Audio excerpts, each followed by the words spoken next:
新闻一开始，先来看寒流扫台湾。昨暝开始，全台湾是龙顶基基。新北石定伫半暝12:43，干那3°6。透早7点的时，苗栗是干那4°3。气象署今仔日针对高雄以北17个县市发布低温特报，尤其新北、苗栗、台中甲彰化温度上低是剩无到6°。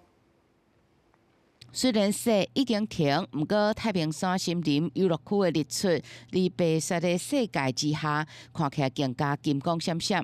寒流发威，全台急冻。气象署指出，玉山伫半暝2点外，低温降到零下14°半。平地上低温是出现伫新北石碇，半暝12:43点有3.6°。第二低温是伫苗栗公馆点有4.3°。虽然上悬的时间点已经过，但车阴嘛是非常寒。最冷的大概就是今天清晨这段时间，所以明天清晨的话，相对来说会比今天稍微再回升1-2度，我回升的幅度没有特别多，不过整体来说还是比较寒冷这样子。气象署一早就针对嘉义市、以北的各县市、宜兰县发布非常寒的柑仔色灯号，有6°以下或者是一流10°左右低温发生的机会。今仔全台湾各地是好天到侪云的天气，不过初一透早嘛是真寒，要有较明显回温，要等到大年初2以后。初2跟初3的话，白天的高温还会再持续的回升。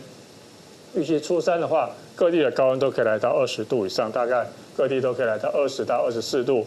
交通方面，围路这一天的路况差不多拢真顺，以南向车流为主。仍然以南向的车流为主，建议大家可以利用下午的顶峰时段出发。连假最后2天到后礼拜一开工日，会有另外一波冷空气南下。目前伫开工日之后，冷空气强度会来到大陆冷气团的顶级，天气会阁转为偏寒。公司新闻林俊梅配合做台北报道。